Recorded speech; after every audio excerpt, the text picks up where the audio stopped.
എല്ലാ പ്രേക്ഷകർക്കും നമസ്കാരം. ജ്യോതിഷം കേവലം വിശ്വാസമല്ല, അത് ഗ്രഹഗതികളുടെയും അവയുടെ മനുഷ്യജീവിതത്തിൽ ഉള്ള സ്വാധീനത്തെയും വിശദീകരിക്കുന്ന ഒരു ശാസ്ത്രമാണ്. നാം ജനിക്കുന്ന സമയത്തെ നക്ഷത്രമണ്ഡലത്തിന്റെ സ്ഥിതി നമ്മുടെ സ്വഭാവത്തെയും ഭാഗ്യത്തെയും നിർണ്ണയിക്കാൻ സഹായിക്കുന്നു. ജ്യോതിഷത്തിൽ ഓരോ നക്ഷത്രത്തിനും അതിന്റേതായ ഗ്രഹബലവും ദോഷവും ഉണ്ട്. ചില നക്ഷത്രങ്ങൾ ജനിക്കുന്നത് തന്നെ ഗുരുബലത്തോടെയാണ്. ഇത്തരക്കാർക്ക് ജീവിതം താരതമ്യേന സുഗമമായിരിക്കും. എന്നാൽ ചില നക്ഷത്രങ്ങൾ ശനി, രാഹു, കേതു എന്നീ പാപഗ്രഹങ്ങളുടെ ശക്തമായ സ്വാധീനത്തിലാണ്. ഈ നക്ഷത്രക്കാർക്ക് ജീവിതത്തിൽ കൂടുതൽ പരീക്ഷണങ്ങൾ നേരിടേണ്ടി വരാം. ഇന്ന് നമ്മൾ 27 നക്ഷത്രങ്ങളെയും വിശകലനം ചെയ്യുകയാണ്. ഏതൊക്കെയാണ് ഏറ്റവും ഭാഗ്യമുള്ള നക്ഷത്രങ്ങൾ? ഏതൊക്കെ നക്ഷത്രക്കാരാണ് ജാഗ്രത പാലിക്കേണ്ടത്? നമുക്ക് നോക്കാം. ആദ്യം ഭാഗ്യനക്ഷത്രങ്ങൾ. പുണർദം ദേവഗുരു ബൃഹസ്പതിയുടെ നക്ഷത്രമാണിത്. വിദ്യ, ഗൃഹം, ദാമ്പത്യം. ഈ 3 കാര്യങ്ങളിലും ഇവർക്ക് സ്വാഭാവികമായ ഒരു അനുഗ്രഹം ഉണ്ടാകും. പുണർദം എന്ന വാക്കിന്റെ അർത്ഥം വീണ്ടും ജനിക്കുക എന്നാണ്. അതായത് ജീവിതത്തിൽ ഒരു വലിയ തകർച്ച ഉണ്ടായാൽ പോലും ചാരത്തിൽ നിന്ന് ഉയർത്തെഴുന്നേൽക്കുന്ന ഫീനിക്സ് പക്ഷിയെപ്പോലെ ഇവർ തിരിച്ചുവരും. ഇവർക്ക് ആത്മവിശ്വാസം കൈവിടാതിരുന്നാൽ ഏത് വലിയ പരാജയത്തെയും വിജയമാക്കി മാറ്റാം. പൂയം. ജ്യോതിഷഗ്രന്ഥങ്ങൾ പൂയത്തെ ഏറ്റവും ശുഭനക്ഷത്രമായിട്ടാണ് കാണുന്നത്. ശനിയാണ് ഗ്രഹനാഥനെങ്കിലും ഇവർ ജനിക്കുന്നത് തന്നെ ഒരു സാമ്പത്തിക ഭദ്രതയോടെ ആയിരിക്കും. ഭക്ഷണം, വസ്ത്രം, പാർപ്പിടം. ഇക്കാര്യങ്ങൾക്കായി ഇവർക്ക് ഒരിക്കലും മറ്റുള്ളവരുടെ മുന്നിൽ കൈ നീട്ടേണ്ടി വരില്ല. ഇവർ ഒരു സ്ഥിരവരുമാനമുള്ള ജോലി തിരഞ്ഞെടുക്കുകയാണെങ്കിൽ ജീവിതം വളരെ സ്മൂത്ത് ആയി മുന്നോട്ടു പോകും. രോഹിണി. ചന്ദ്രൻ ഉച്ചത്തിൽ നിൽക്കുന്ന നക്ഷത്രം. ശ്രീകൃഷ്ണൻ ജനിച്ച നക്ഷത്രം എന്ന പ്രത്യേകതയുമുണ്ട്. സൗന്ദര്യം, ആകർഷണശക്തി, ജനപ്രീതി എന്നിവ ഇവർക്ക് ജന്മനാ ലഭിക്കുന്നതാണ്. ക്രിയേറ്റീവ് ഫീൽഡിലോ കലാരംഗത്തോ പ്രവർത്തിക്കുന്ന രോഹിണിക്കാർക്ക് ലോകപ്രശസ്തി വരെ നേടാൻ കഴിയും. ആളുകളെ വശീകരിക്കാനുള്ള ഇവരുടെ കഴിവ് ബിസിനസ്സിലും ഗുണം ചെയ്യും. തിരുവോണം. ശ്രാവണം കേൾക്കുന്നവൻ ജ്ഞാനത്തിന്റെ നക്ഷത്രം. ഈ നക്ഷത്രത്തിന്റെ ദേവത വിഷ്ണു ഭഗവാൻ ആണ്. ഗ്രഹം ചന്ദ്രൻ. മകരം രാശിയിൽ ആണ് ഈ നക്ഷത്രം സ്ഥിതി ചെയ്യുന്നത്. ഇതുകൊണ്ട് ശനിയുടെ കർമ്മ ഊർജ്ജവും ചന്ദ്രന്റെ ഭാവശക്തിയും ഒരേ സമയം ഈ നക്ഷത്രക്കാരിൽ ഉണ്ട്. ഇവർ വളരെ ഷാർപ്പ് ആണ്. ഒരു കാര്യം ഒരിക്കൽ കേട്ടാൽ മനസ്സിൽ നിൽക്കും. മെമ്മോറി പവർ ഏറ്റവും കൂടുതൽ ഉള്ള നക്ഷത്രങ്ങളിൽ ഒന്ന്. ശനിയുടെ സ്വാധീനം കൊണ്ട് ഇവർക്ക് കാത്തിരിക്കാനുള്ള ശക്തിയുണ്ട്. ഇപ്പോൾ ലഭിക്കില്ലെങ്കിലും ഒടുവിൽ ലഭിക്കും. ഈ കോൺഫിഡൻസ് ഇവർക്ക് സ്വാഭാവികമായി ഉണ്ട്. ശാന്തമായി കേൾക്കും, ആഴത്തിൽ ആലോചിക്കും, ശേഷം മാത്രം പ്രവർത്തിക്കും. ഇവർ നല്ല കേൾവിക്കാരാണ്. ഇതുകൊണ്ട് ആളുകൾ ഇവരോട് സീക്രട്ട് ഷെയർ ചെയ്യും. വിശ്വാസ്യത നേടാൻ ചെയ്യാനുള്ള കഴിവ് ഇവർക്ക് നാച്ചുറൽ ആണ്. വിദ്യാഭ്യാസം, ആത്മീയത എന്നീ മേഖലകളിൽ ഇവർക്ക് തിളങ്ങാൻ പറ്റും. ഒരിക്കൽ ഒരു ലക്ഷ്യം ഉറപ്പിച്ചാൽ അതിനായി ശ്രദ്ധ കേന്ദ്രീകരിച്ചാൽ ഇവരെ തോൽപ്പിക്കാൻ ആർക്കും കഴിയില്ല. അശ്വതി. 27 നക്ഷത്രങ്ങളിൽ ആദ്യത്തേത്. കേതുവാണ് അധിപൻ. മെഡിക്കൽ ഫീൽഡ്, ഹീലിംഗ് എന്നിവ ഇവർക്ക് വളരെ നന്നായി യോജിക്കും. പെട്ടെന്ന് തീരുമാനങ്ങൾ എടുക്കാനുള്ള ഇവരുടെ കഴിവ് പ്രതിസന്ധി ഘട്ടങ്ങളിൽ ഇവരെ തുണയ്ക്കും. ഇനി നമ്മൾ സംസാരിക്കുന്നത് ഏറ്റവും കൂടുതൽ ദോഷങ്ങൾ ഏൽക്കാൻ സാധ്യതയുള്ള നക്ഷത്രങ്ങളെക്കുറിച്ചാണ്. ഒരു കാര്യം പ്രത്യേകം ഓർക്കുക, അൺലക്കി എന്ന് പറഞ്ഞാൽ ജീവിതം അവസാനിച്ചു എന്നല്ല. ഇവർക്ക് മറ്റുള്ളവരെക്കാൾ കൂടുതൽ പരിശ്രമം വേണ്ടിവരും. പക്ഷേ ഇവർ കഷ്ടപ്പെട്ടാൽ ലഭിക്കുന്ന വിജയം മറ്റാരെക്കാളും വലുതായിരിക്കും. ആയില്യം. ബുധൻ അധിപനായ ഈ നക്ഷത്രക്കാർ ഗണ്ഡാന്ത ദോഷത്തോടെയാണ് ജനിക്കുന്നത്. ഇത് ആരോഗ്യ പ്രശ്നങ്ങൾക്കോ ബന്ധങ്ങളിൽ വിള്ളലുകൾക്കോ കാരണമാകാം. ഇവർക്ക് പെട്ടെന്ന് ദേഷ്യം വരാനും തെറ്റിദ്ധരിക്കപ്പെടാനും സാധ്യതയുണ്ട്. സർപ്പദൈവഭക്തിയും ആത്മീയമായ അറിവ് നേടുന്നതും ഇവർക്ക് വലിയ രക്ഷ നൽകും. തടസ്സങ്ങൾ മാറാൻ ആയില്യം പൂജയോ ക്ഷേത്ര ദർശനമോ നടത്തുന്നത് ഉത്തമമാണ്. മകം. കേതുവാണ് അധിപൻ. ഗണ്ഡാന്ത നക്ഷത്രം ആയതുകൊണ്ടുതന്നെ ഇവർക്ക് പിതൃദോഷം അനുഭവപ്പെടാൻ സാധ്യതയുണ്ട്. ജീവിതത്തിന്റെ ആദ്യ പകുതിയിൽ, പ്രത്യേകിച്ച് 30-40 വയസ്സ് വരെ വലിയ പോരാട്ടങ്ങൾ വേണ്ടിവരും.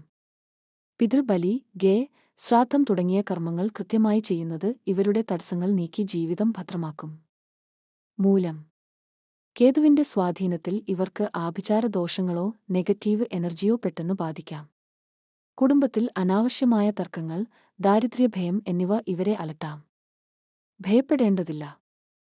ആത്മീയമായ ഒരു ജീവിതശൈലി സ്വീകരിച്ചാൽ മൂലം നക്ഷത്രക്കാർക്ക് ലഭിക്കുന്ന അന്നത്യം മറ്റൊരു നക്ഷത്രത്തിനും ലഭിക്കില്ല.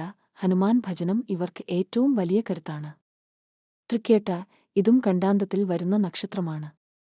ദാമ്പത്യക്ലേശം, സ്ഥാനഭ്രംശം എന്നിവയ്ക്ക് സാധ്യതയുണ്ട്. ഇവർ ദാനധർമ്മങ്ങൾ ശീലമാക്കണം.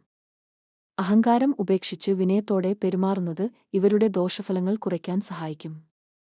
ചതയം രാഹുവിന്റെ നക്ഷത്രം. ഇതിന്റെ പേരിനർത്ഥം തന്നെ 100 വൈദ്യന്മാർ ചികിത്സിക്കേണ്ടിവരുന്നവൻ എന്നാണ്. ആരോഗ്യകാര്യങ്ങളിൽ അതീവ ശ്രദ്ധ വേണം. രാഹുവിന്റെ സ്വാധീനം കാരണം ഇവർ പലപ്പോഴും വിചിത്രമായ ചിന്താഗതിക്കാരായിരിക്കും. അതുകൊണ്ടുതന്നെ ലോകം ഇവരെ ശരിയായി മനസ്സിലാക്കില്ല. ശാസ്താവിനെ ഭജിക്കുന്നതും രാഹുപ്രീതി വരുത്തുന്നതും ഇവർക്ക് ഗുണം ചെയ്യും. മിശ്രഫല നക്ഷത്രങ്ങൾ. നമ്മൾ ഭാഗ്യ നക്ഷത്രങ്ങളെയും വെല്ലുവിളികൾ നേരിടുന്നവരെയും കണ്ടു. ഇനി ബാക്കിയുള്ള നക്ഷത്രങ്ങൾ. ഇവർക്ക് ജീവിതത്തിൽ ഭാഗ്യവും കഷ്ടപ്പാടും തുല്യമായ അളവിൽ അനുഭവപ്പെടാം. ഇവരുടെ ഗ്രഹബലം നോക്കാം. കഠിനമായ അധ്വാനത്തിലൂടെയും സ്വയം അച്ചടക്കത്തിലൂടെയും മാത്രം ഭാഗ്യം നിർമ്മിച്ചെടുക്കേണ്ടവരാണ് ഇവർ. ആദ്യത്തെ നക്ഷത്രം ഭരണി. യമധർമ്മന്റെ നക്ഷത്രം. ഇവർക്ക് കഠിനാധ്വാനം ചെയ്താലേ ഫലം ലഭിക്കൂ. ജീവിതത്തിന്റെ ആദ്യ പകുതിയിൽ പരീക്ഷണങ്ങൾ ഉണ്ടാകുമെങ്കിലും ശുക്രന്റെ സ്വാധീനമുള്ളതിനാൽ രണ്ടാം പകുതിയിൽ വലിയ സമ്പത്തും ആഡംബരവും ഇവരെ തേടിയെത്തും. ഇവർക്ക് സത്യസന്ധത കൂടുതലായിരിക്കും. അത് പലപ്പോഴും ശത്രുക്കളെ ഉണ്ടാക്കും. കഠിനാധ്വാനം ചെയ്യാൻ മടിയില്ലാത്തവരാണ് ഭരണി നക്ഷത്രക്കാർ. മഹാലക്ഷ്മിയെ ഭജിക്കുന്നതും വെള്ളിയാഴ്ചകളിൽ നെയ്വിളക്ക് തെളിയിക്കുന്നതും ഗുണകരമാണ്. കാർത്തിക. കാർത്തിക നക്ഷത്രക്കാർ മിശ്രഫലങ്ങളുടെ കാര്യത്തിൽ വളരെ സവിശേഷമാണ്. കാരണം ഈ നക്ഷത്രം മേടം, ഇടവം എന്നീ 2 രാശികളിലായാണ് സ്ഥിതി ചെയ്യുന്നത്. സൂര്യനാണ് ഇതിന്റെ ഗ്രഹനാഥൻ. മേടം രാശിയിലെ കാർത്തിക. ഇവർ ചൊവ്വയുടെയും സൂര്യന്റെയും ഊർജ്ജം ഒരുപോലെ ഉള്ളവരാണ്. അതുകൊണ്ടുതന്നെ ഇവർക്ക് വീറും വാശിയും കൂടുതലായിരിക്കും. ഭരണരംഗത്തോ പോലീസ്, മിലിറ്ററി തുടങ്ങിയ മേഖലകളിലോ ഇവർക്ക് തിളങ്ങാൻ സാധിക്കും. പക്ഷേ ഈ അഗ്നി സ്വഭാവം ജീവിതത്തിൽ പലപ്പോഴും തടസ്സങ്ങൾ ഉണ്ടാക്കാം. ഇടവം രാശിയിലെ കാർത്തിക. ഇവിടെ സൂര്യനും ശുക്രനും തമ്മിലുള്ള ബന്ധമാണ് വരുന്നത്. ഇവർക്ക് കലാപരമായ താൽപര്യങ്ങളും സാമ്പത്തികമായ അറിവും കൂടുതലായിരിക്കും. എങ്കിലും ആഗ്രഹിച്ച കാര്യങ്ങൾ നേടിയെടുക്കാൻ ഇവർക്ക് മറ്റുള്ളവരെക്കാൾ ഇരട്ടി അധ്വാനം വേണ്ടിവരും. കാർത്തിക നക്ഷത്രക്കാർക്ക് ദേഷ്യം നിയന്ത്രിക്കാൻ സാധിച്ചാൽ പകുതി ഭാഗ്യം തെളിഞ്ഞു എന്ന് പറയാം. അഗ്നി നക്ഷത്രമായതുകൊണ്ടുതന്നെ ഇവർക്ക് മാറ്റങ്ങൾ പെട്ടെന്ന് സംഭവിക്കും. സർക്കാരിൽ നിന്നോ അധികാര കേന്ദ്രങ്ങളിൽ നിന്നോ ഉള്ള ആനുകൂല്യങ്ങൾ ഇവർക്ക് വൈകി ലഭിക്കാൻ സാധ്യതയുണ്ട്. കാർത്തിക നക്ഷത്രക്കാർ അഗ്നി തത്വമുള്ളവരായതുകൊണ്ട് കൃത്യസമയത്ത് ഭക്ഷണം കഴിക്കുന്നത് ഇവരുടെ മാനസിക നിലയെ നിയന്ത്രിക്കാൻ സഹായിക്കും. സൂര്യഭഗവാനെ വന്ദിക്കുന്നതും ഞായറാഴ്ചകളിൽ ആദിത്യഹൃദയം ജപിക്കുന്നതും ഇവരുടെ തടസ്സങ്ങൾ മാറ്റാൻ സഹായിക്കും. മകയിരം. അന്വേഷണങ്ങളുടെ നക്ഷത്രം. ഇവർക്ക് എപ്പോഴും എന്തെങ്കിലും പുതിയത് ചെയ്യണം എന്ന ആഗ്രഹം ഉണ്ടാകും. ചൊവ്വയുടെ ബലത്താൽ നല്ല ഊർജ്ജസ്വലരായിരിക്കും. എങ്കിലും മനസ്സമാധാനം കുറയാൻ സാധ്യതയുണ്ട്. തിരുവാതിര. ശിവന്റെ നക്ഷത്രം. രാഹുവായതിനാൽ പെട്ടെന്നുള്ള ധനലാഭവും അതുപോലെ പെട്ടെന്നുള്ള തിരിച്ചടികളും ഇവർക്ക് സംഭവിക്കാം. കന്നുനീരിന്റെ നക്ഷത്രം എന്ന് പറയുമെങ്കിലും തകർന്നുപോയ കാര്യങ്ങൾ പുനർനിർമ്മിക്കാൻ ഇവർക്ക് പ്രത്യേക കഴിവുണ്ട്. ഉത്രം. സൂര്യന്റെ നക്ഷത്രമാണ്. സൂര്യൻ അധികാരത്തിന്റെ ചിഹ്നമാണെങ്കിലും ഉത്രം നക്ഷത്രക്കാർക്ക് ജീവിതത്തിന്റെ ആദ്യ പകുതിയിൽ വലിയ ഉത്തരവാദിത്തങ്ങളും കുടുംബപരമായ ഭാരങ്ങളും ചുമക്കേണ്ടിവരും. ഇവർക്ക് മറ്റുള്ളവരെ സഹായിക്കാൻ വലിയ മനസ്സുണ്ടാകും. പക്ഷേ തിരിച്ചു പലപ്പോഴും ആ നന്ദി ലഭിക്കണമെന്നില്ല. കരിയറിൽ വലിയ പദവികൾ ലഭിക്കുമെങ്കിലും അതിനു പിന്നിൽ വലിയ മാനസിക സമ്മർദ്ദവും ഉണ്ടാകും. അത്തം. ചന്ദ്രൻ അധിപനായ ഈ നക്ഷത്രക്കാർക്ക് മനസ്സമാധാനം പലപ്പോഴും ഒരു ചോദ്യചിഹ്നമാണ്. ചന്ദ്രന്റെ പക്കലക്ഷം പോലെ ഇവരുടെ ഭാഗ്യവും മാറിമറിഞ്ഞു വരാം. ഇവർക്ക് പെട്ടെന്ന് പണം സമ്പാദിക്കാനുള്ള ബുദ്ധിയുണ്ട്. എന്നാൽ അത് നിലനിർത്താൻ വലിയ പ്രയാസം നേരിടും. കൈപുണ്യം കൊണ്ടും സംസാരം കൊണ്ടും ഇവർ നേട്ടങ്ങൾ ഉണ്ടാക്കും. പക്ഷേ ഇടയ്ക്കിടെ ഉണ്ടാകുന്ന തടസ്സങ്ങൾ ഇവരെ തളർത്താം. ചിത്തിര. ചൊവ്വയുടെ നക്ഷത്രം. ചൊവ്വ ഊർജ്ജസ്വലനാണെങ്കിലും ചിത്തിര നക്ഷത്രക്കാർക്ക് പലപ്പോഴും ഒറ്റപ്പെട്ട പോരാട്ടങ്ങൾ നടത്തേണ്ടിവരും. ഇവർ കാണാൻ വളരെ ആകർഷകരും കഴിവുള്ളവരും ആയിരിക്കും. പക്ഷേ സ്വന്തം ബന്ധുക്കളിൽ നിന്നോ സുഹൃത്തുക്കളിൽ നിന്നോ ഉള്ള പിന്തുണ കുറവായിരിക്കും. ഒരു വീട് പണിയാനോ സ്വത്ത് സമ്പാദിക്കാനോ ഇവർക്ക് വലിയ തടസ്സങ്ങൾ നേരിടേണ്ടിവരും. എങ്കിലും അവസാനം ഇവർ വിജയിക്കുക തന്നെ ചെയ്യും. നമ്മൾ മിശ്രഫല നക്ഷത്രങ്ങളെക്കുറിച്ച് സംസാരിക്കുമ്പോൾ ഒഴിവാക്കാൻ കഴിയാത്ത 2 നക്ഷത്രങ്ങളാണ് അനിഴവും തൃക്കേട്ടയും. ഈ 2 നക്ഷത്രക്കാരെയും സംബന്ധിച്ച് ഭാഗ്യം എന്നത് ഒരു സ്ലോ പ്രോസസ് ആണ്. ശനിയുടെ ശക്തമായ സ്വാധീനവലയത്തിലാണ് ഈ നക്ഷത്രങ്ങൾ വരുന്നത്. അതുകൊണ്ടുതന്നെ ഇവരുടെ ജീവിതത്തിൽ ഭാഗ്യം തെളിയാൻ അല്പം താമസമെടുക്കും. അനിഴം നക്ഷത്രക്കാരെ സംബന്ധിച്ച് ജീവിതം ഒരു പരീക്ഷണശാലയാണ്. ശനിയാണ് ഗ്രഹനാഥൻ. ശനി പതുക്കെ സഞ്ചരിക്കുന്ന ഗ്രഹമായതുകൊണ്ടുതന്നെ അനിഴം നക്ഷത്രക്കാരുടെ ഉയർച്ചയും പടിപടിയായിട്ടായിരിക്കും. എത്ര വലിയ പ്രതിസന്ധിയിലും തളരാത്ത മനക്കരുത്ത് ഇവർക്കുണ്ടാകും. സുഹൃത്തുക്കളിൽ നിന്നും വലിയ പിന്തുണ ലഭിക്കും. ഇവർക്ക് ചെറുപ്പകാലത്ത് വലിയ കഷ്ടപ്പാടുകൾ അനുഭവിക്കേണ്ടി വന്നേക്കാം. സ്വന്തം നാട്ടിലോ വീട്ടിലോ നിൽക്കുന്നതിനേക്കാൾ ജന്മനാട് വിട്ടു മാറി നിൽക്കുമ്പോഴാണ് ഇവർക്ക് ഭാഗ്യം തെളിയാറുള്ളത്. തൃക്കേട്ട വൃശ്ചികം രാശിയിലെ അവസാന നക്ഷത്രമാണ്. തൃക്കേട്ട ബുധനാണ് ഗ്രഹനാഥനെങ്കിലും ഈ നക്ഷത്രം വരുന്നത് ശനിയുടെ രാശിയിലാണ്. അതുകൊണ്ടുതന്നെ ബുധന്റെ ബുദ്ധിശക്തിയും ശനിയുടെ കാഠിന്യവും ഇവർക്ക് ഒരുപോലെ ലഭിക്കും. ജ്യേഷ്ഠ എന്നാൽ മൂത്തത് എന്നാണർത്ഥം. കുടുംബത്തിലെ ഉത്തരവാദിത്തങ്ങൾ മുഴുവൻ ചുമലിലേറ്റേണ്ടി വരുന്നവരാണ് ഇവർ.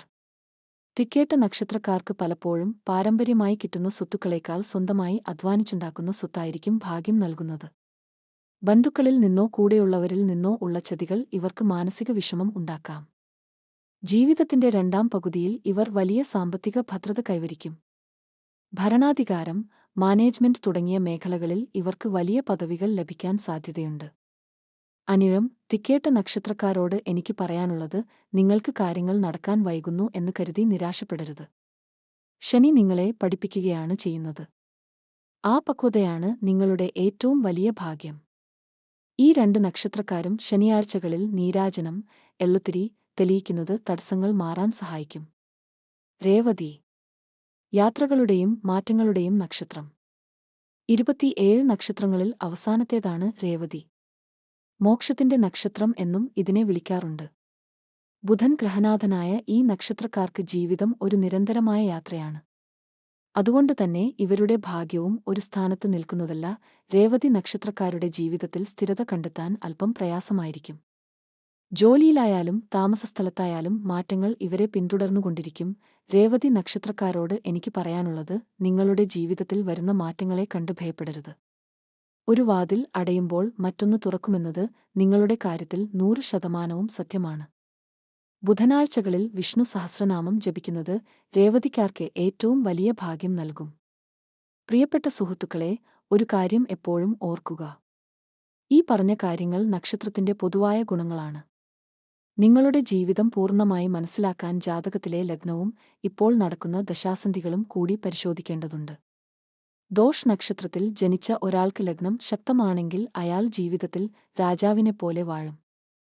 ഭാഗ്യനക്ഷത്രത്തിൽ ജനിച്ച ഒരാൾ കർമ്മം ശരിയായില്ലെങ്കിൽ കഷ്ടപ്പെടുകയും ചെയ്യും. ജ്യോതിഷം ഒരു വഴികാട്ടിയാണ്.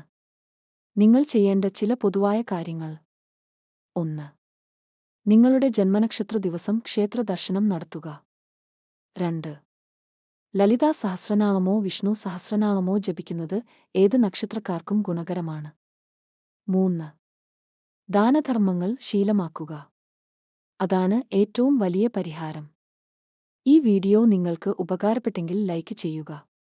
നിങ്ങളുടെ നക്ഷത്രം ഏതാണെന്നും അനുഭവങ്ങൾ എന്താണെന്നും താഴെ കമന്റ് ചെയ്യുക.